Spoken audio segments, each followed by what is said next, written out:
Hey everyone, welcome to another walkthrough video of ExcelWonders. We're going to look at a tool called Brand Strategy Template, and as the name suggests, this is the perfect companion for anyone trying to do brand strategy.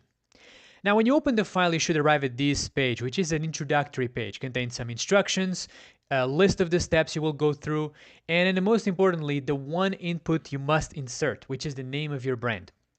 And then afterwards, you will go through each of these pages. So then finally, you will end with the one-page brand ID, which I'll show you in a second.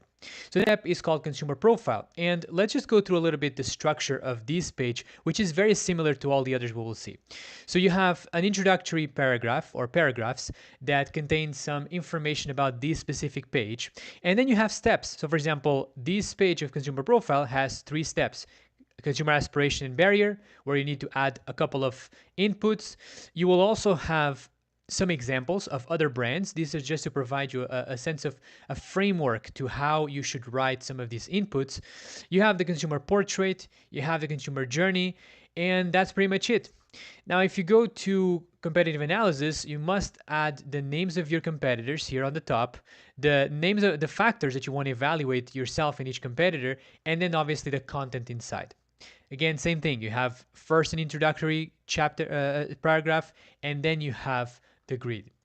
Then you have this section called Vision, Purpose, and Mission. This allows you to detail the vision statement, purpose statement, and mission statement of your brand. Again, you have an introductory paragraph for each one of these. You also have some details, just so then you can ask the right questions when you are judging your own purpose statement. And you have some examples. Again, at the end, all you need to do is just 3 inputs here on this page. Then you have the list of brand attributes, and then the list of brand benefits. Again, you have some examples. You have also the explanation of what constitutes a benefit, what constitutes an attribute. And then you have other things. You have, for example, the brand personality, which asks you to select the 2 archetypes, and you have all the way down the list of archetypes and their respective explanations and examples of brands. You have a whole page dedicated to visual expression, when you can add the logo, you can add the color palette, you can add the typography, the iconography, the imagery and photography style, among other things. And then you have the manifesto. The manifesto is just a simple text that after you've gone through all of these steps, you should be able to write, which is basically the sales speech of your brand.